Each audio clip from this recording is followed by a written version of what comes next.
We got character sheets. We got math rocks. Let's start rolling solo. Hello and welcome to Rolling Solo, where I play Daggerheart and by myself, and you watch. Um, Glad to have you with us today. It is campaign 4. It is episode 5, and um, our characters Terrace, Dusog, and Aribia are have just encountered some bandits in the desert, and we will take it from where they left off. Um, in case you're just catching up with campaign 4, we are playing in the Colossus of the Drylands campaign frame. We have 3 characters. We have Aribia, the Executioner's Guild assassin, Duneborn Dust Devil. We have Dusog, the Freeborn Stone Sylph Juggernaut Brawler. And we have Terrace, also Duneborn Aetheris, a Warden of Renewal Druid. The 3 of them are in the Drylands, attempting to find and fight off Colossi for reasons of their own. So last week, as I said, we ran into some dryland bandits, and the bandits did a reasonably good job of fighting off the characters, but thanks in part to an excellent perception roll early by Aribia, the crew was able to walk out of the situation relatively unharmed, and we will open there. As the last of the bandits drops, Aribia lets her veil of night fade. The giant black barrier that was stretching across the desert dissipates into the sunset. Dusog looks at himself. Terrace comes out of her lion form.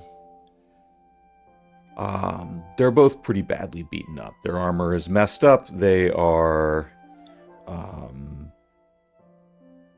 have taken some damage. They've taken some stress. And Dusog says to Terrace, see, now that's how I expect Aribia to fight. Out on the outside. Terrace kind of snorts. Says, well, she didn't have any trouble sending us in, did she? And the 2 of them kind of give a wry chuckle as they contemplate the fact that Aribia in that fight cast a veil of darkness between herself and the bandits, and then used her gust of wind, her gale force feature, to send the other 2 characters into melee, while she stayed back and fired at long range with a rifle, because that's what she does. And they chuckle about that, a little messed up. And the 3 of them, after Aribia kind of joins them, and they're kind of going through the bandits' stuff to see if they have any money or anything worth taking.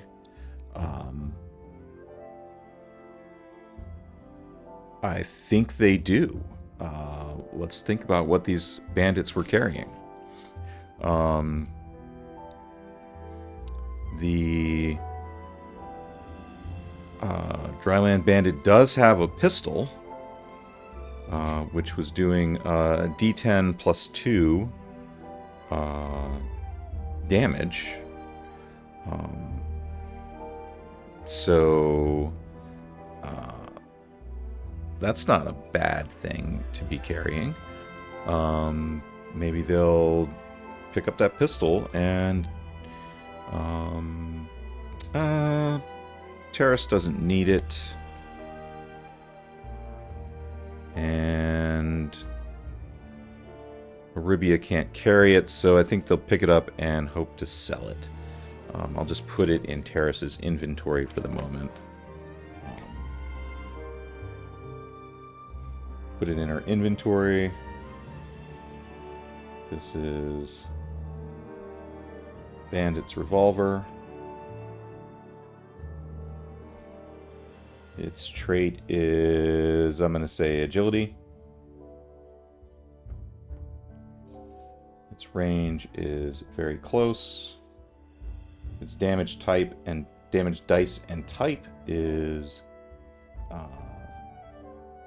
D10 plus 5 physical damage. Okay.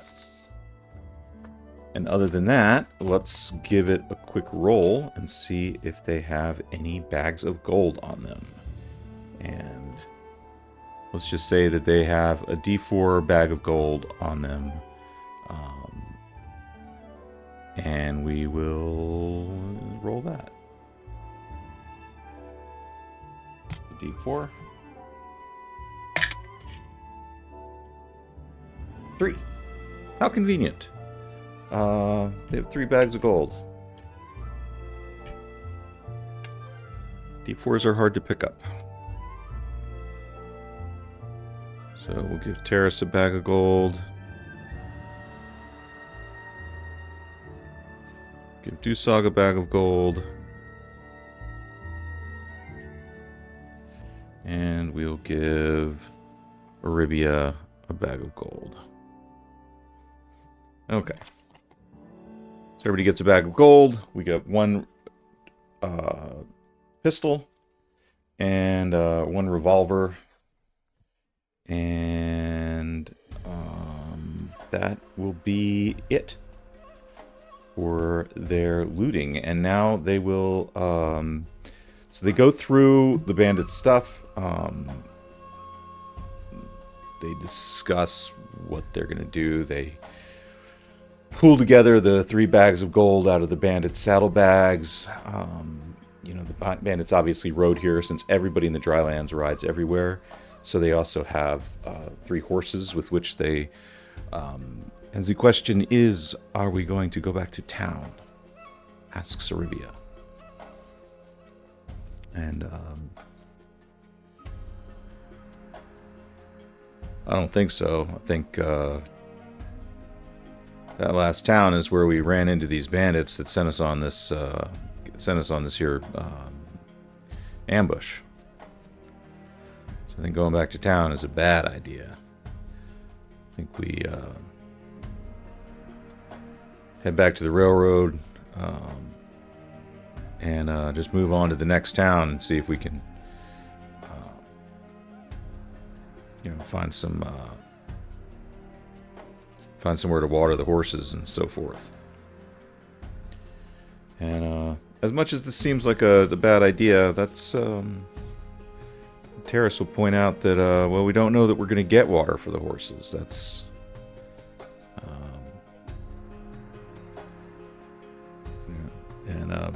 like we don't know the territory that well. I think this is probably a little risky.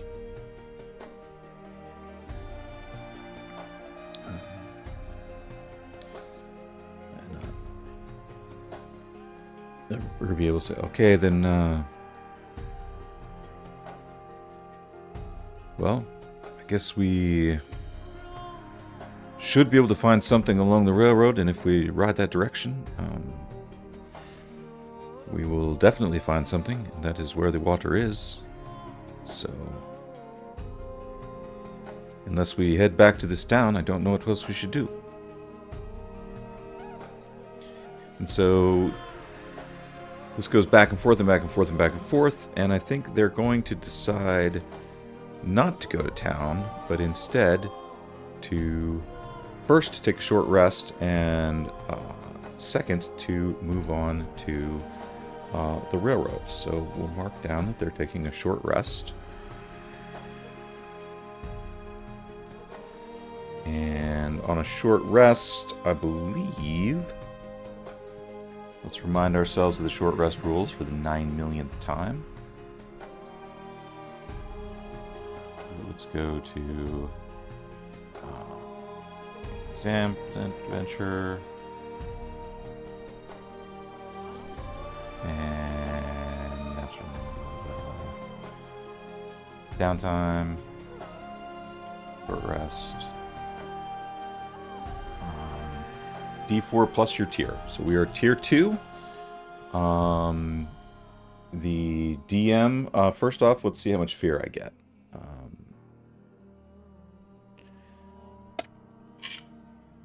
2. We get 2 fear. Terrace will start out. She will choose to repair her armor and clear some hit points. So with that armor repair, that will clear 6 armor slots.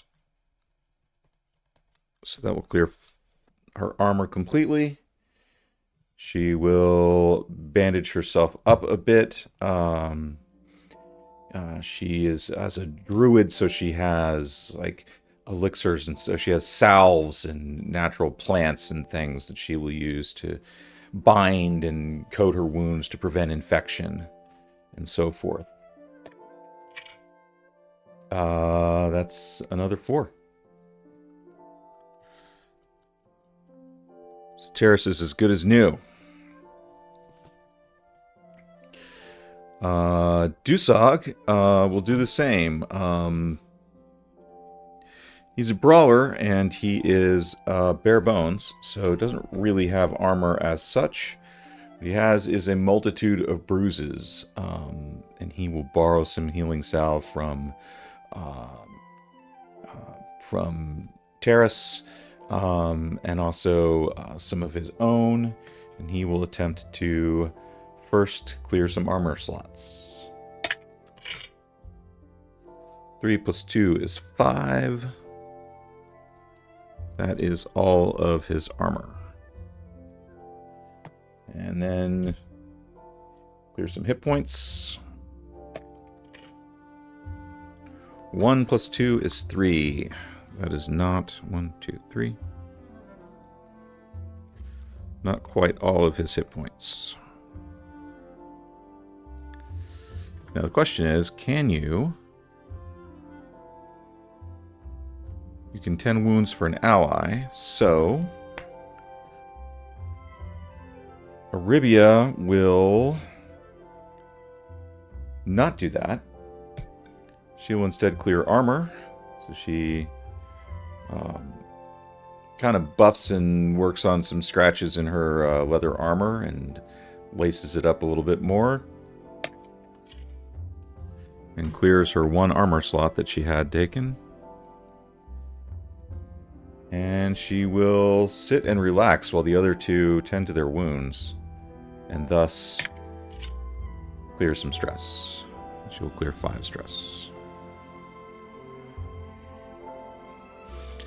So everyone is back up to 100% except for Dusog, who has 1 hit point marked. And they will head out into the wilderness, heading back towards the railroad. So, rather than hex crawl our way back to the railroad, let's just ask the Oracle if anything happens on the way there. And we will ask our D12 Oracle, which I thought I had written down here somewhere.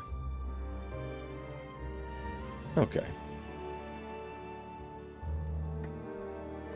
We will ask our D10 Oracle.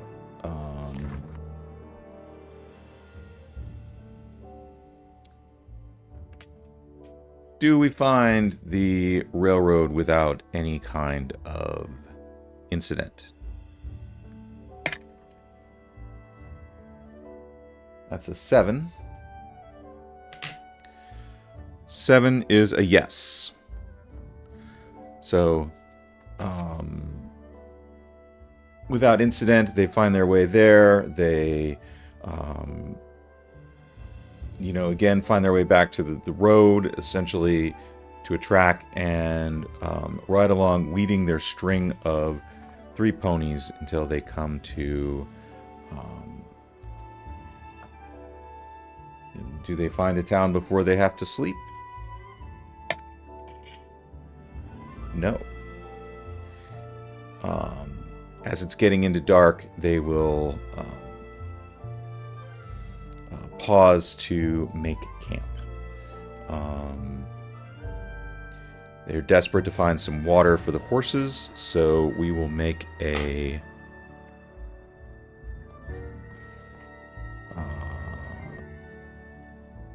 instinct roll for Terrace, who's definitely the leader of this.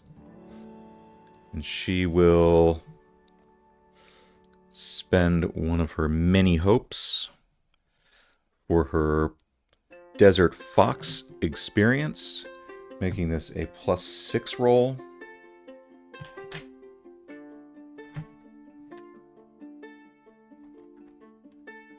There we go. And let's call the desert a difficulty... let's call the desert a difficulty 15. We'll make it a difficulty 15 and see what she does.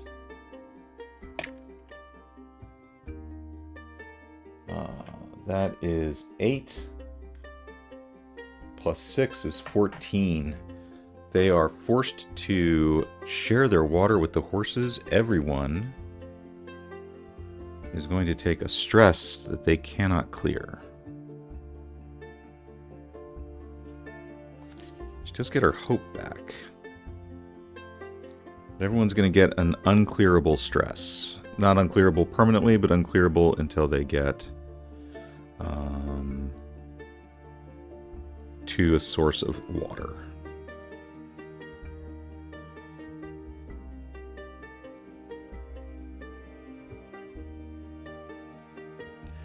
They hunker down for the evening.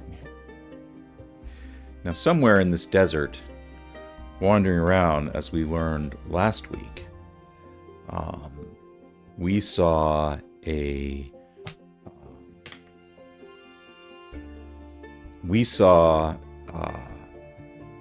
giant wolf, hundreds of feet tall, or at least over 100 feet tall, howling and destroying an entire mining camp. The question is, they have gone out to where they think they would be hunting for this thing. Do they encounter it this evening?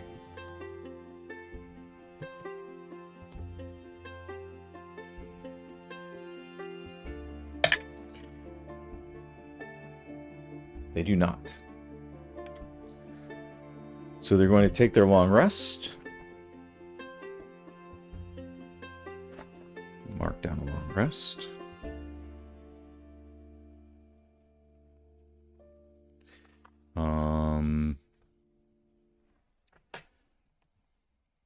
Dusog will take one of his long rest moves to finally clear that last hit point. No one can clear their stress. I think everyone else is just going to prepare and gain hope. Are they going to prepare together? I don't think so. I think everyone is sort of lost in their own thoughts. They're tired. They're thirsty. They, are more worried about their horses than they are about themselves. But let's see if... So the next day, they wake up tired, thirsty. The heat of the day is coming on. They take their string of 3 horses and their 3 riding mounts and ride along, switching horses as they go, occasionally throughout the day to try to give each horse some rest. And they will march along until they find... we make another roll to see if Terrace can find some water, or perhaps lead them to a town. Let's say she leads them. Can she lead them to a town?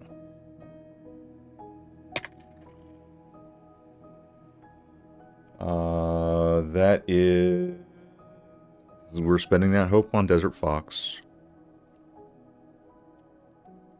for +6, and then we're going to count what we got here. 12 plus 3 is 15, which is what we needed. And so plus 3 more is 18, which is more than we needed.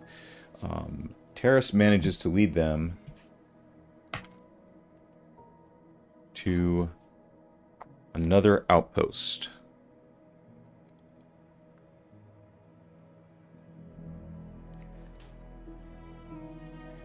And let's see, what do they come upon? I'm going to propose this as a story beat. I'm going to say...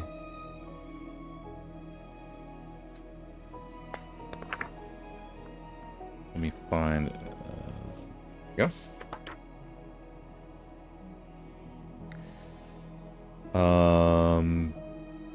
What happens?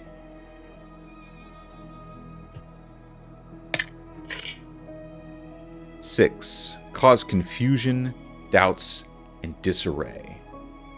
Okay. How are we going to cause confusions, doubts, and disarray at this time?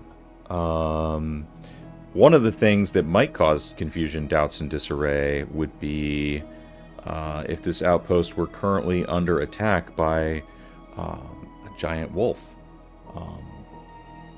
But I think we should leave it to the dice to decide whether that's the case.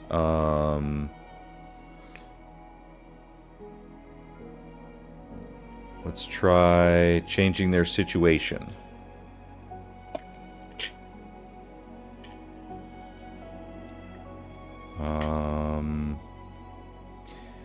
Complication, someone needs help badly? Okay, someone needs help badly. That sounds like we have a chance to get into some combat. So, Terrace checks on her, is using her Desert Fox skills, her ability to navigate the desert, her familiarity with the terrain. She recognizes where she is, and she says, "Ah, yes, there's a mining settlement down that way." They head that direction. Is this a place where it's being actively attacked? Or is this a place where it has been previously attacked? Let's just see. Is it being actively attacked? No. So this is a place where they come in and the town is smashed and destroyed. This mining outpost is completely shredded. There are very few survivors. Buildings have been torn off of their foundations. The water tower is smashed. There's,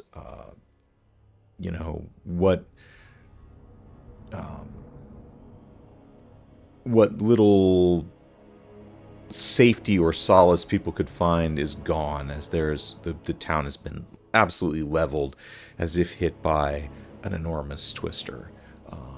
Like a tornado had just come through and just wiped everything out. Splintered wood everywhere, people groaning, bodies littering the landscape. This is a terrifying scene. Our party comes riding into this scene, tired and hungry themselves and a little stressed out. They come in here and start trying to tend to people and trying to... Terrace immediately being more of a healer is like looking for survivors, looking, and spending some of her um, limited supply of healing supplies on these people. Aribia and Dusog are more reserved, less interested in helping. They will really spend their time trying to figure out what happened here. Aribia is going to make a roll to see if she can track the creature that did this. This will also be a difficulty.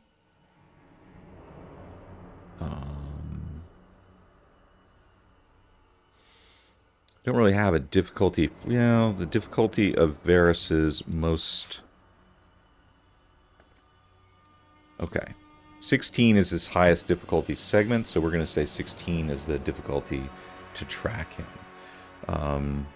She will use her experience as a tracker, which is +2, to make an instinct roll, which is +0, so this is +2.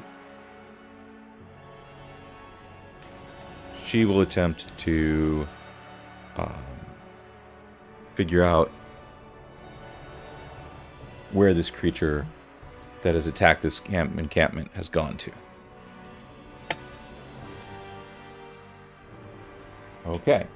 That is we'll get our hope back. There's a 22 +0 +2 is 24. So on a 24,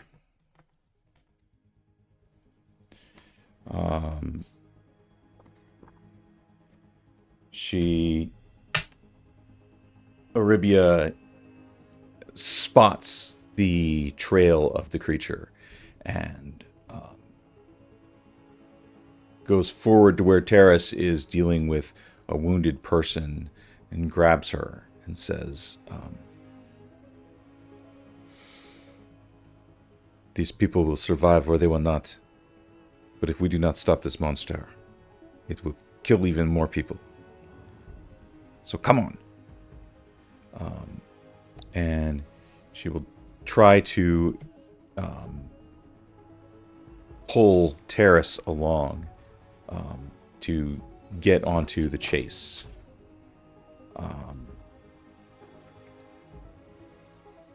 I guess we'll do an opposed. Let's well, Terrace's evasion is 10, so let's just make a presence roll. She will attempt to make a presence roll at +0 to see if she can convince Terrace to leave. We'll just let the dice decide.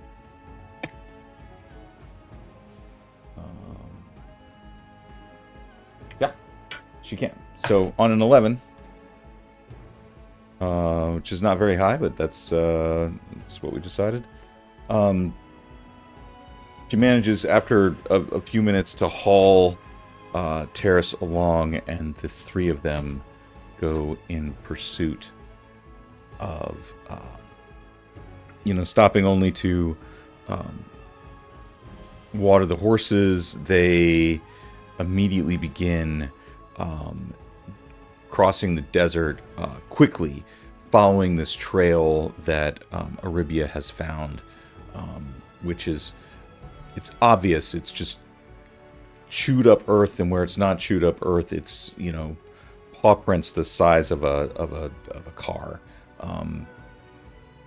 This is not a difficult trail to find, so and on that high roll, Aribia knows exactly where that goes, to where the Varys, the ghost wolf, has gotten off to. And so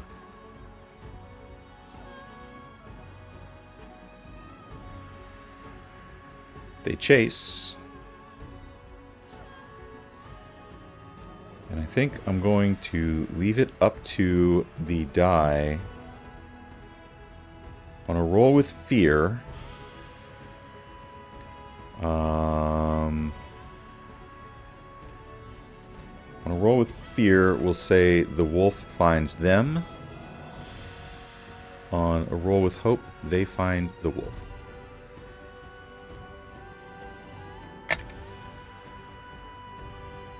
That is cocked.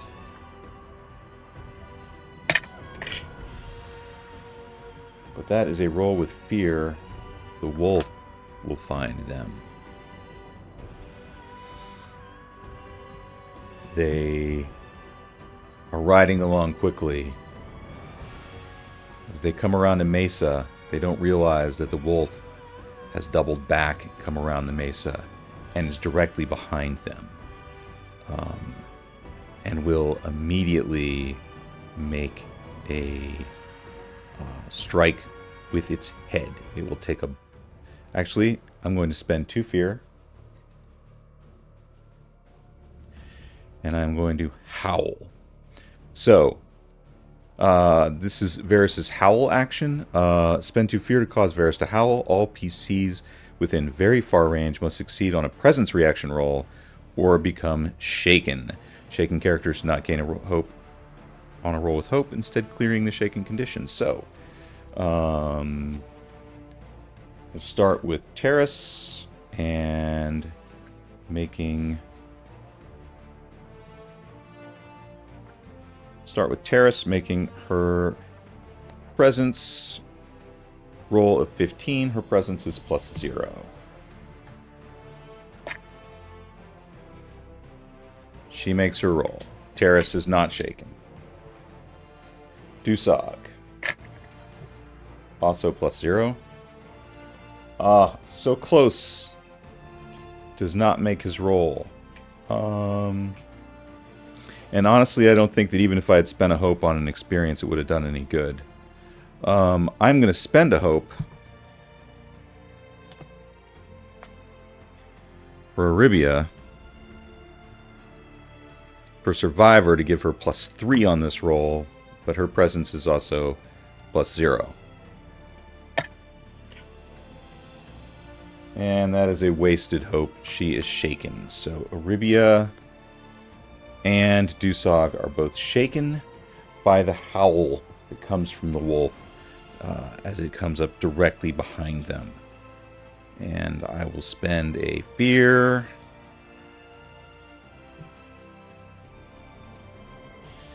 to activate one of the forelegs.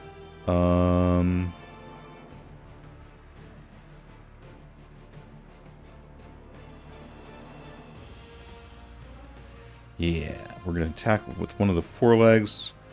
We will spend another fear to make this a pin attack.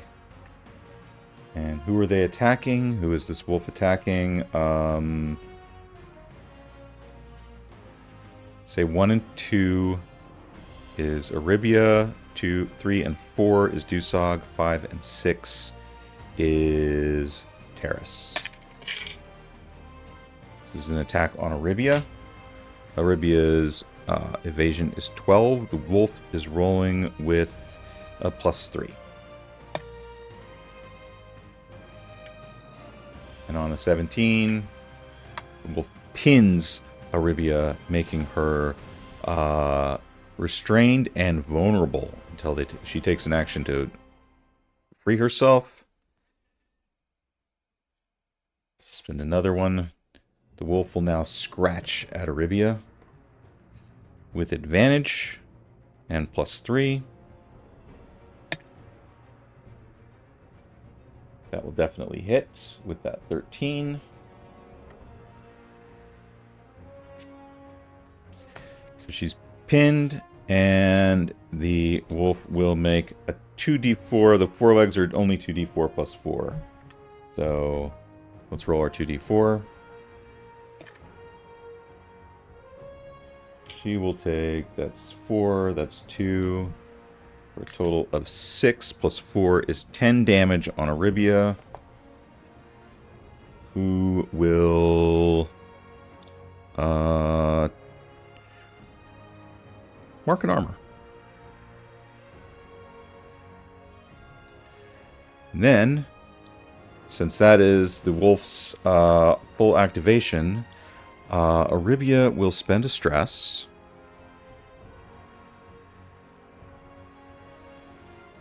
To take herself to very far range. Using her Gale Force skill. So she is currently restrained, but she takes a stress, and the wind takes her and blows her away from this place. And she will land very far away. I think it's very far. Yep, she will land at very far range, and she will immediately take a shot with her rifle, spending a hope on Sniper.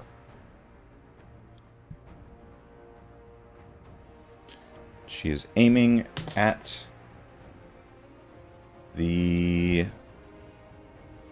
Let's see. I know where she should shoot, but she doesn't know where she should shoot, so... Evens, she shoots at the torso. Odds, she shoots at the head. Evens, so she takes a shot at the torso of this creature. It's a bigger target.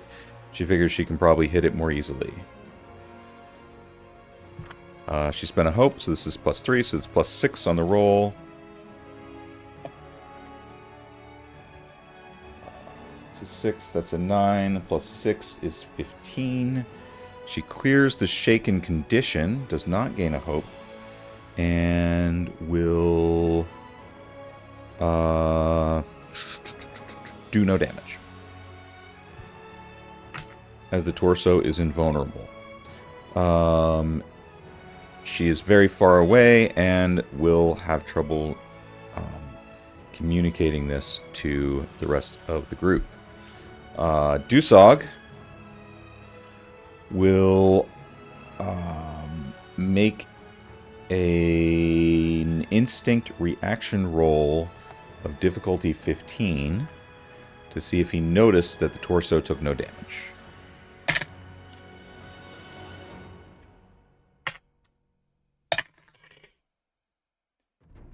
He does notice that. So, noticing the torso takes no damage, he is going to make an agility roll, also a difficulty of 15. He will spend his last hope on floats like a butterfly to attempt to climb up to the torso to attack the head. So this is his agility roll.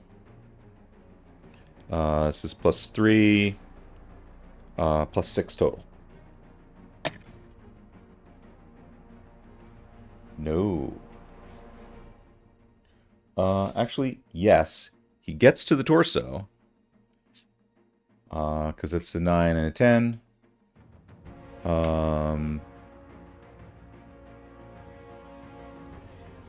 He will get to the torso, but that is all that happens for the players in this turn.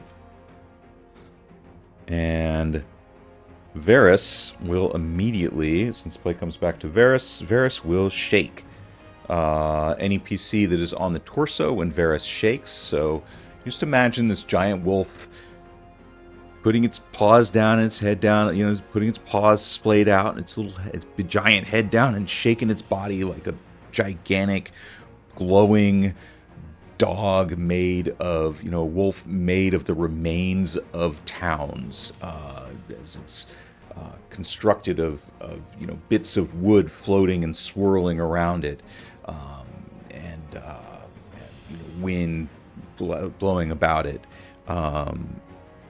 It will shake, and we have to make a strength reaction roll. We have no hope to spend, so this is just a +2. Okay, but on that reaction roll, Dusog holds on, and he manages to the gigantic wolf shakes, wood moves and shifts, wind swirls around. Dusog maintains his grip on the torso of the creature and begins working his way towards the head. However, the wolf will... Varys, the ghost wolf, will take a bite at Terrace. So its bite attack is attack plus 3. Um,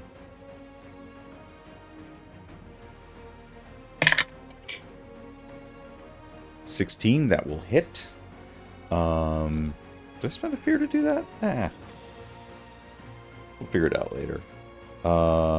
It took a bite at Terrace, and it will do 2d10 plus 5 damage.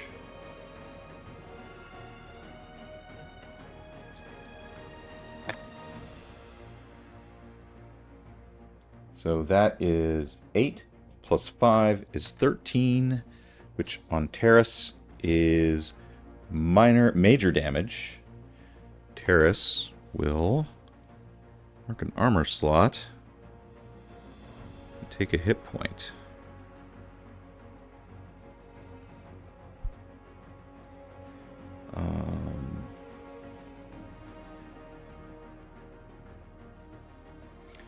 Then it could have done this earlier, but it didn't. It will attempt to make a pinning attack on her. It stretches out its forelegs and tries to pin her down. It crits. Unfortunately, this is not a damaging attack. So she is definitely pinned.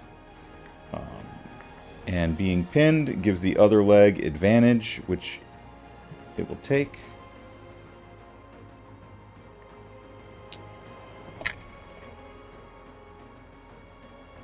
And we had a 19 and a 16, both of which would hit. Doing 2d4 plus 4 damage with the other foreleg.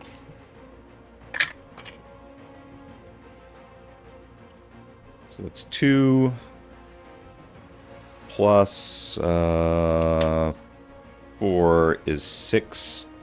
Terrace will take that on the shield. So she is pinned underneath the wolf's foreleg. It reaches down to try to scratch at her with its other leg. And she's underneath its leg and just grabs her shield and holds it up as the wolf's gigantic claws scrape across the shield, doing tearing at the wood. And that will finish the wolf's turn. We will go to Terrace, as she was the one. She will attempt to free herself from this wolf. When I designed this thing, I did not... I just said they had to take an action to free themselves. She will take a... let's see. I think she will try to use agility to wriggle free from the wolf. She will use spend a hope.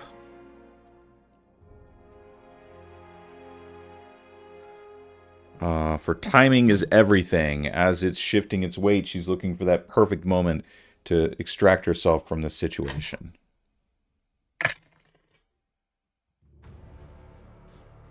She succeeds,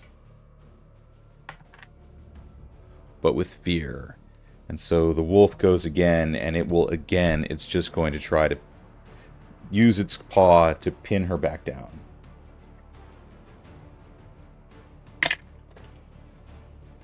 Okay, 5, 6, 7, 8. It misses. Her evasion is 10. So this only needs a 7 or higher to hit, and it's going to try to pin her with the other foreleg. That will pin. She's pinned again. Spend a fear to do that. And the will then bite at her with advantage. And it will crit. So the wolf's pinned her down, and it reaches down and starts tearing at her with its teeth. The bite does 2d10 plus 5 damage, so that's 25 plus 2d10. 35.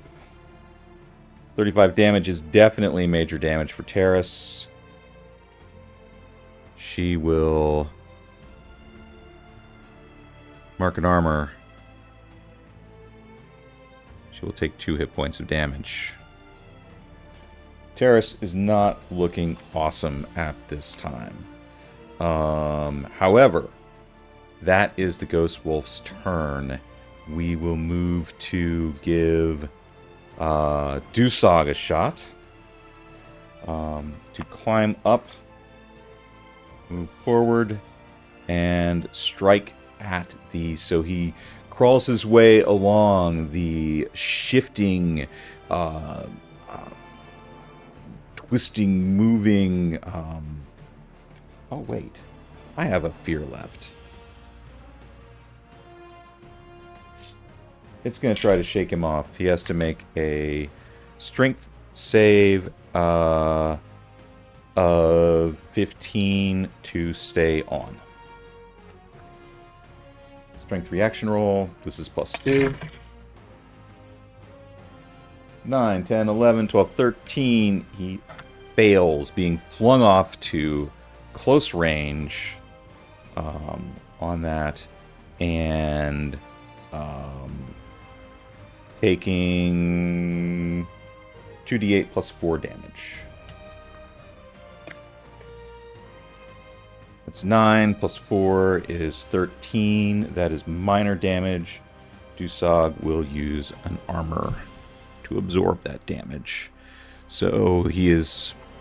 Again, this wolf puts its head down, shakes its torso to get him free, flings him off. He lands on the ground, looking, rolls, gets back up, and will again begin to charge back towards the wolf. But let's give Aribia a chance to take a shot.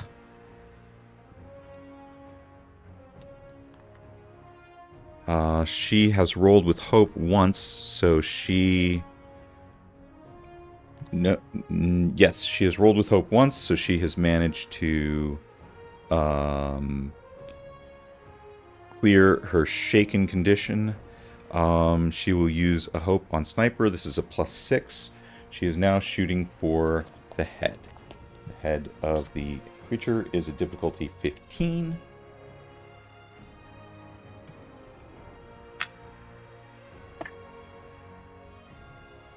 That's cocked. That's a 5.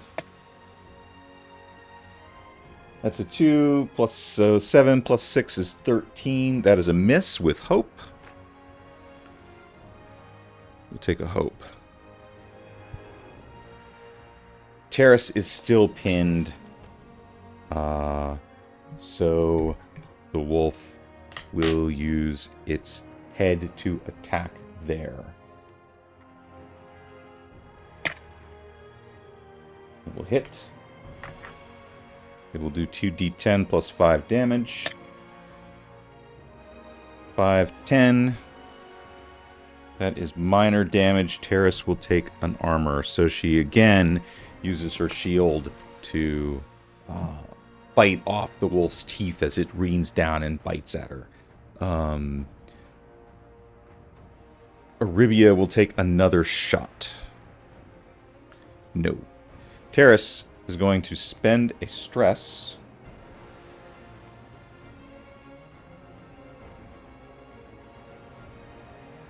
to transform into one of her beast forms. See, what do we got for tier 2 beast forms? What would be useful here?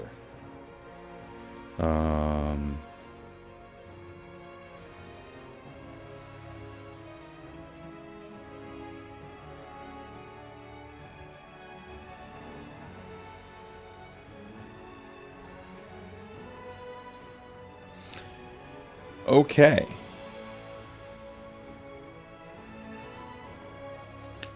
So she transforms into a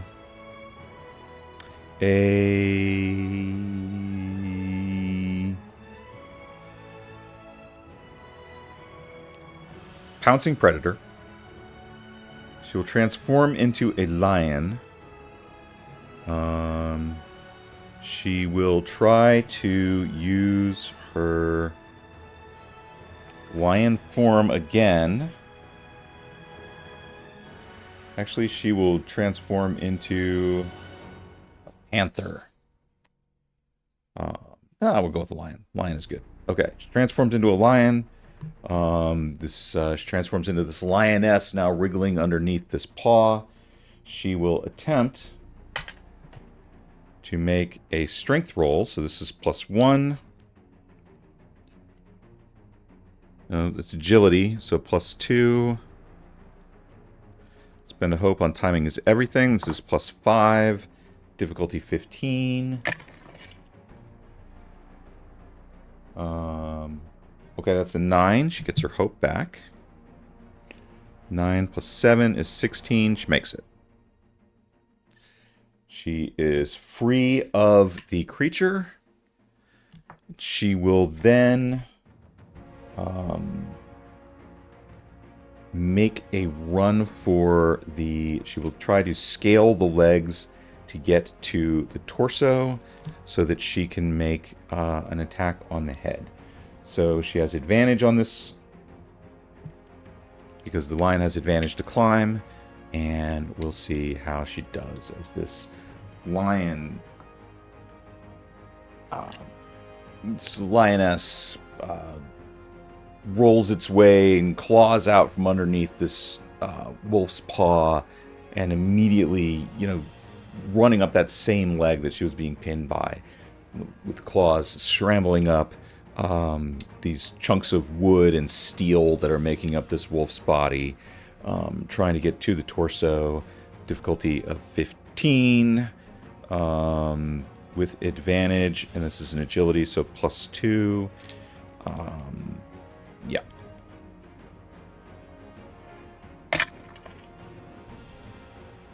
Okay. So we have good news and we have bad news. 5, 6, 7, 9. She makes it to the torso. Bad news is that she immediately has to make a strength save as the creature attempts to shake her off. And the bad news there is that she fails the strength save, so she scrambles up to the torso. The wolf shakes, and Terrace is flung off, taking 2d8 plus 4 damage.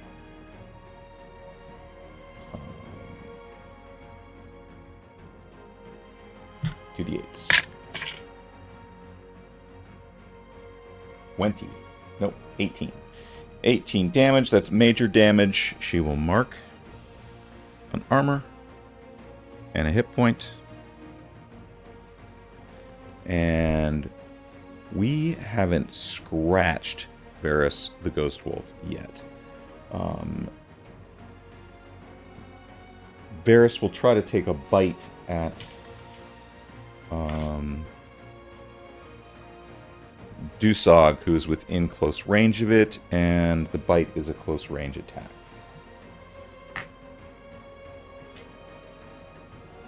So this is an attack at Dusog.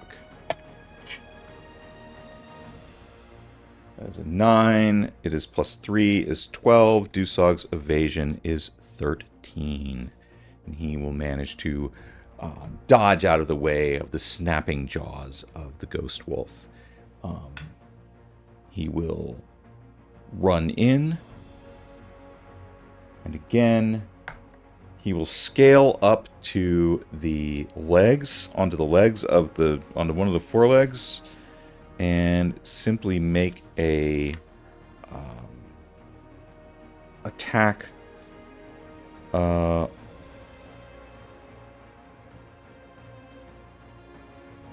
That'll end his turn. He is just going to do that. Dusog scrambles up onto the leg. Aribia, or Terrace, will attempt to scramble up onto the torso.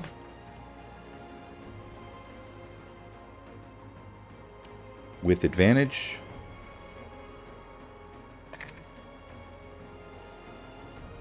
She She will succeed critically. She will clear stress.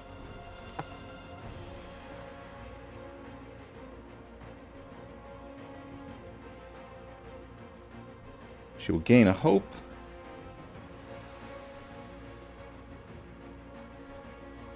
So very easily, this lion bounds up to the top of this creature, and with advantage on attacks, we will honor the crit and allow her to make another move. So this is an attack with advantage. Does she have an experience to do? We'll spend a hope on timing is everything. To get +3 on this attack. The lion attacks with instinct.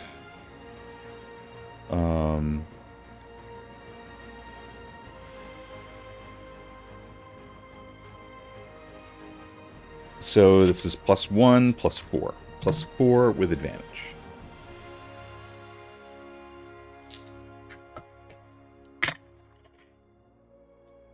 Okay, so that is 15, 16, 17, 18, 20, I think, total. No, 19 total. That will hit. She will hit the head of the creature. And she will do her damage. The lion does D8 damage, I believe. That is correct. D8 plus 6. So, scrambles up and then reaches out from the torso and will attack the head, doing her damage. 2d8s plus 6. So that is 15. Plus 6 is 21. 21.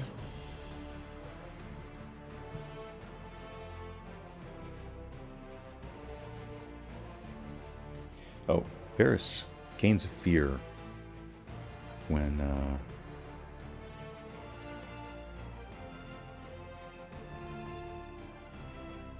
okay. That last attack was with hope. Yes. It's 21 damage. 21 damage to the head is major damage. Mark 2 hit points. But as a reaction, when Varys takes major or severe damage, it transforms into a whirlwind. All targets within close range must make a strength reaction roll of 15. And opponents that fail are flung to far range, taking 2d20 plus 10 damage. Terrace and Dusog are both within close range. They both must make the strength reaction roll.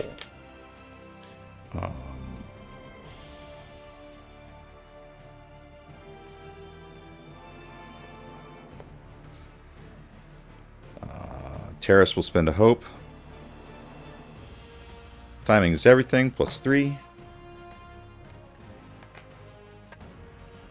And this is strength, so that's plus 1. This is a plus 4 roll reaction. She maintains her grip as the creature transforms into a whirlwind. It spins and turns, but she digs her claws into the chunk of wood that she is currently sitting on and simply hangs on as the creature spins around. And then Dusog will also make a strength reaction roll. He is plus 2, and has no hope to spend.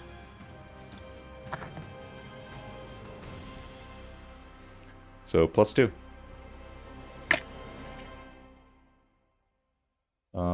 That is 9 plus 4 is 13, 14, 15. Dusog also weathers the storm, crouches down as manages to avoid being attacked.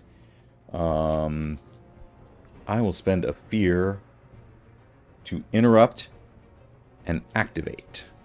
And I will activate a bite from the creature. It will bite at Dusok. Difficulty of 13. It is biting at +3. It will miss. I will get a fear. So it snaps at him, and Dusok avoids the attack. What can I spend that fear on?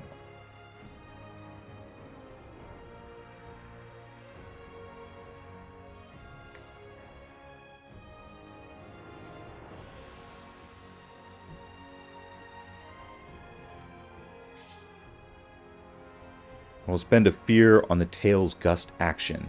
The giant wolf waves its tail back and forth, and as it does, 3 tornadoes spring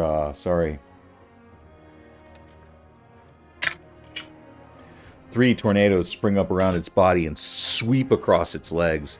And anyone on its legs must make a strength reaction roll of 15 or be flung to close range, taking a d10 plus 4 damage.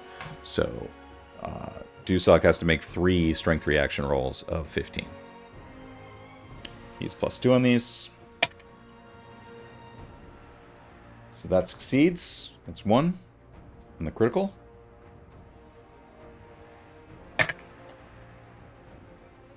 That is 13 plus 2 is 15. He succeeds on the second one. And the third whirlwind comes in. And that is 16 plus 2 is 18. So these 3 whirlwinds come sweeping around, but Dusok is still clutching the leg of the creature and holds on for dear life.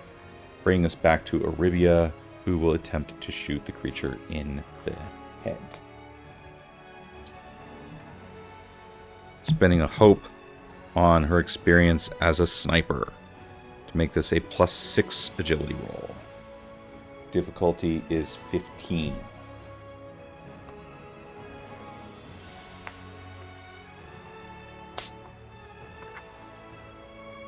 Yes, difficulty is 15.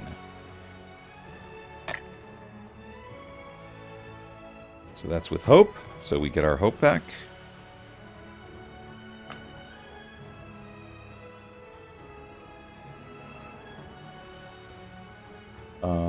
Yeah, that's with hope. And she will do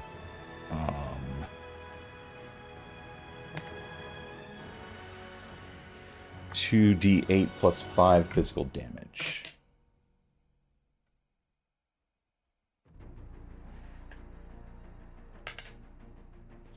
Where did I hide my d8s? Where did I hide my d8s? Okay, so that's 8, that's 12, that's 17.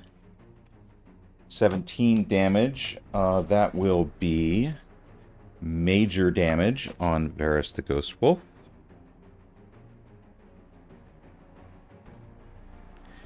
And it will immediately transform into a whirlwind, and all targets within close range have to make their strength reaction roll. So we'll start out with clinging to its back. We will start with Terrace, making her strength roll with the strength of +1. Spend a hope. Timing is everything. She has seen this happen before and takes the opportunity to really dig in. So this is a strength reaction roll at +4. Difficulty 15. 9 plus 4 is 13. She does not make it.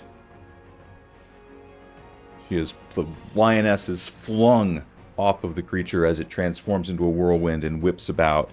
And she will take 2d20 plus 10 damage. Okay, so that's 6 Plus 10 is 16 damage, which is severe, major damage for her. She will take her last armor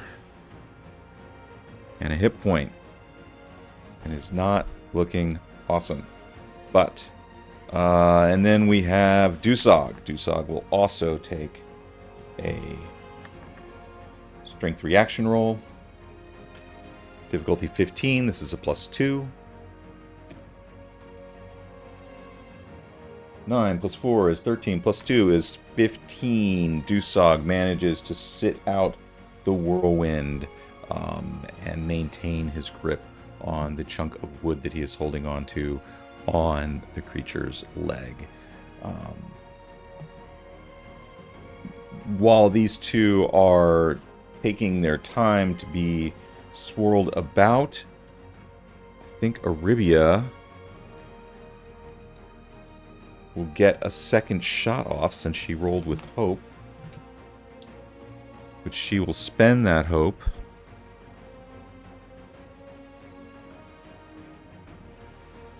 Oh. She did not clear a stress because she can't clear a stress. Oh yeah, they found water. They can clear stress now. She'll spend that hope on Sniper for +6 on this roll.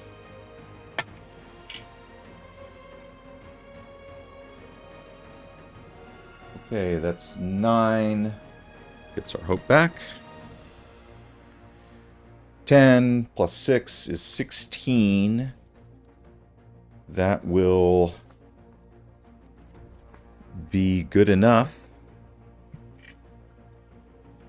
So Aribia is just sitting back at very far range, concentrating and just firing off round after round, watching this wolf swirl into its whirlwind. It settles back down. She aims directly for it and does 2d8 plus 5 damage. 10, 12, 15. 15 is just at the edge of major damage for the wolf. And with those last 2 damages, it again transforms into a whirlwind, but this time the whirlwind is weaker and begins to spin, but then begins to sink and begins to collapse until there is nothing left but a pile of rubble on the desert floor. That's where we will end the episode. So, thank you very much for watching. Hope you enjoyed this one, and I think with some more failed rolls that could have been very bad for our heroes. I'm reasonably happy with the Varus build there. So if you would like to get a Rolling Solo hoodie or any of the other hoodies that I sell, you can always find some of my stuff at Solid Soft Design at Etsy. Other than that, you know, y'all keep rolling.